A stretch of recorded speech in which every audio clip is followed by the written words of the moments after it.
Today, we're going to learn how to breathe in actual songs. Maybe you believe that you know the mechanical aspects of breathing for singing, but when it comes to breathing in an actual songs, you feel a little bit lost. You don't know where to breathe. You don't know how often to breathe. You don't know if you should be copying what the original singer does in the song. So all of those questions are going to get answered today. I'm excited for you. Let's get started. In this video, I'll show you how to apply everything we've learned in this breathing series to real songs. In part 1, you learn 5 principles for breathing efficiently in songs. In part 2, you learn 5 practical steps to add effective breathing to songs, plus a song example. If you're new to this channel, hi, I'm Jimena Cabrera. I am a singer, a songwriter, a vocal coach, and the founder of the Singing Panda, a singing academy where we help you develop your voice holistically, that is mentally, emotionally, and technically, and to help you build a voice that reflects your authentic self and the message that wants to be expressed through you. Part 1, a new way of thinking about breathing. All right, so let's get started with these 5 principles to help you breathe more efficiently in songs. Principle number 1, sing from abundance, not scarcity. So you know that at Singing Panda, we also talk about mindset, right? So in this case, it has to do with you going from a scarcity mindset to an abundance mindset. Understanding that there's plenty of air to go around, so you should never, ever, ever feel that you are running out of air when you're singing a song. So you need to plan accordingly. Later on in the video, I'm gonna explain to you how to do this, but know that as singers, it's unacceptable for us to run out of air. There's plenty of air to go around, and we need to be strategic in the way that we plan ahead when singing. Principle number 2, you don't need a full breath every time. Another misconception that I see all the time, especially in beginner singers, is that they feel that they need to fill their lungs every time they take a breath. And this is not necessary. It actually backfires because it's gonna make you feel more tired. So what you want is to be thinking about the phrase ahead and breathing enough air for the phrase ahead. That means that if the phrase ahead is 2 words, just 2 words is a very short phrase, you're not going to fill your lungs because you don't need that much air for the phrase ahead. Principle number 3, if there's a gap, breathe. So in answer to the question, how often should I breathe in songs? Well, here it is. If there's a gap, you breathe. You don't wait until you're desperate for air. If there's a gap, you breathe. So that way, you will never ever run out of air when you're singing. Trust me, this works. Principle number 4, don't use recordings as your only guide. One thing that I see some students do when they are learning a song is that they try to copy what the original singer did in the song. And they try, for example, in this case, to breathe where the original singer took a breath, right? And this is not sometimes the best course of action because we know that at the studio, some breaths might be edited out, right? They might be erased. And sometimes also, it's a different person. It's a different person altogether. So you might have different needs than the original singer, or you might want to decide to breathe somewhere else, basically.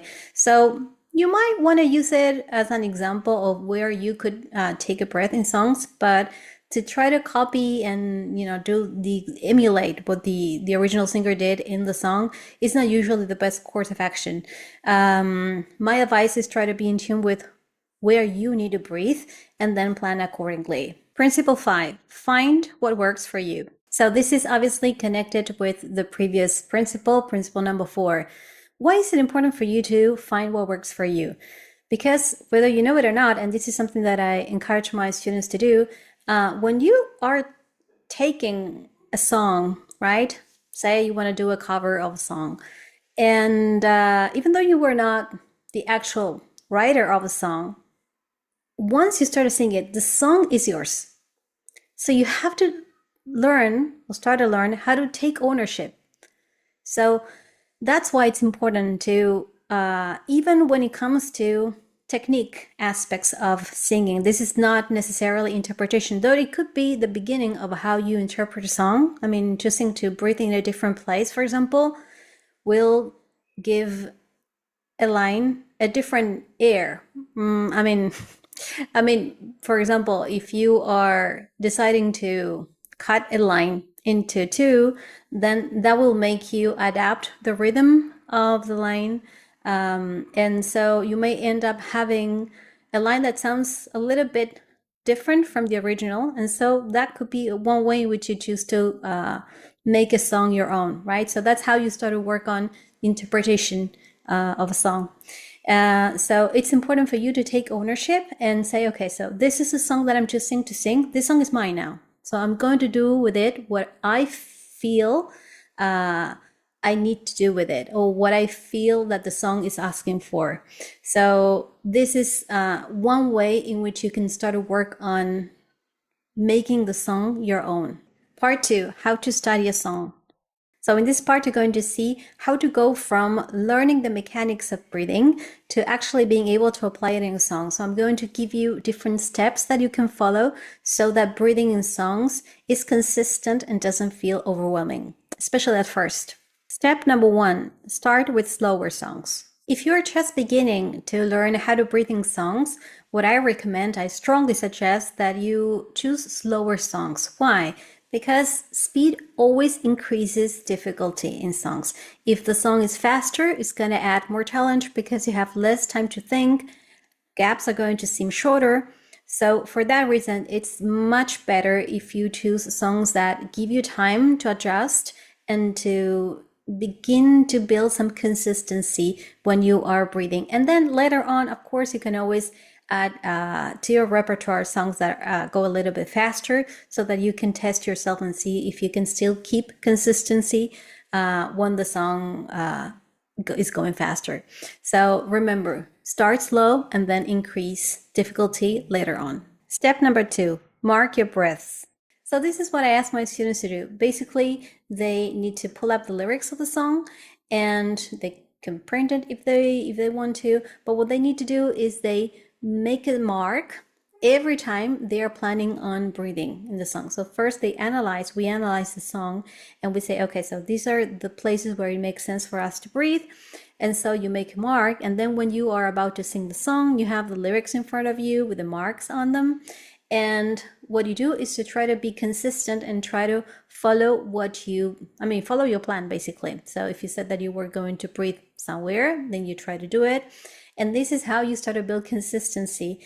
And this is how you learn to breathe effectively in songs and never, ever, ever run out of air, which is what we said at the beginning. That's so, so important, that you're never feeling like you're gasping for air, right? So I brought an example for you. I took this song, Love Yourself by Justin Bieber, that I really love. And then I'm going to show you how I would approach the song and where I would breathe. And you'll see, based on this example, how to extrapolate what we're saying here and take it to any song that you desire to sing. I'm going to see maybe some of the parts in the song might be a little bit surprising for you, but you're going to see that there will be some phrases that are short, and regardless, you are asked to breathe all the same. So I'm going to be singing this part of a song, and I'm gonna be singing it a little bit higher because it's more comfortable because of my range basically, and I'm gonna try to make the breaths a little bit more audible, right? So it says, 'cause if you like the way you look that much, oh baby, you should go and love yourself. And if you think that I'm still holding on to something, you should go and love yourself.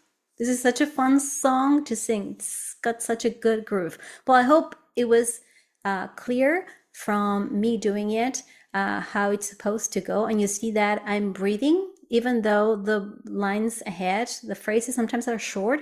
I take a breath all the same so that I make sure that I never, ever, ever run out of air. Step number 3, keep a hand on your belly. When you're practicing breathing, it's very important that you stay consistent, like I keep telling you, right? So one way to do this, to be consistent, is to be more aware of what your body is doing. So for this, you could either be looking at yourself in the mirror, but what I always tell my students to do, and what they also find very useful, is to keep a hand on your belly.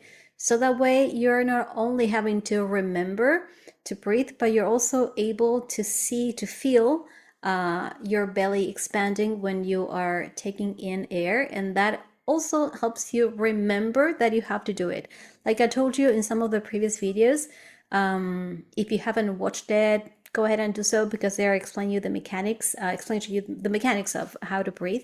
But what's important is that you remember that even though you're placing a hand on your belly, the hand is not doing anything actually. It's just a reminder. It's purely decorative. Okay. Step number 4, focus on consistency, not perfection. Like I told you in previous videos, remember that learning happens in cycles, right? So if you are watching this video right now and if you find that you have there are things that you didn't know about, it means that you are in the awareness cycle, which is where we are beginning to learn about this specific area of technique. So you are becoming acquainted with what it feels like to breathe, what your body is supposed to be doing when you're breathing. We talked about deep breathing in previous videos.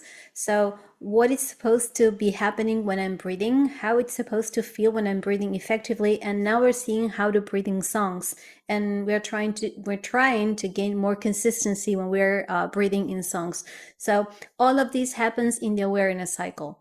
So what you want to be able to always remember is that what you're going for is consistency, and it's not perfection. So perfection, that it's an ideal, right?